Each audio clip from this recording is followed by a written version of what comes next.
To define the post-carbon form is to observe architecture in both its tangible and vague and abstract structures.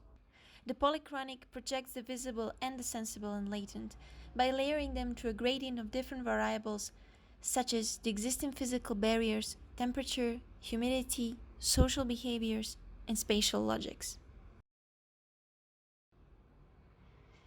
Temporality is studied as a part of a broader understanding of movements in space, wherein the polychronic character of inhabiting a place like a railway station in Moscow makes the combination of activities and time management all the more complex.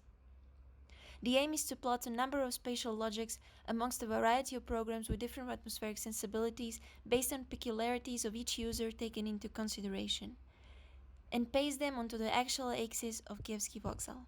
The distribution on different programs merged by a range of atmospheres and activities provides a medium for three specific architecture scripts that are to conjugate into a single spatial heterogeneous experience.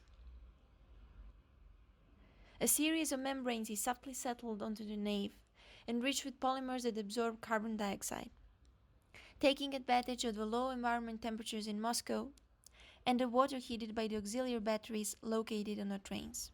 Meanwhile, a whole gradient of humidities is developed in order to create a variety of atmospheres capable of supporting various activities throughout the time, which are by themselves changing depending on the train flow and the water temperature. The piezoelectrics embedded in the ground act as a generator of energy, while creating portions of topography that lie on the points established as the main resources of body heat. The energy is later used to produce a variety of temperature situations in the space established by both membranes and set topographies.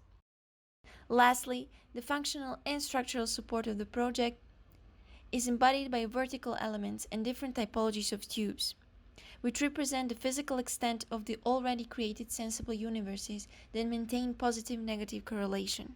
These are meant to provide the spaces with a range of products in a variety of conditions. The project's interests are then blended into an integration plan, combined altogether with the previous definitions of timetables and activities.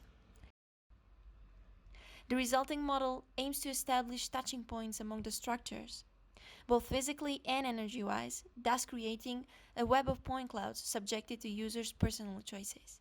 It's by means of a numerous sort of possibilities and conceptual multinomial regressions that the post-carbon form is achieved.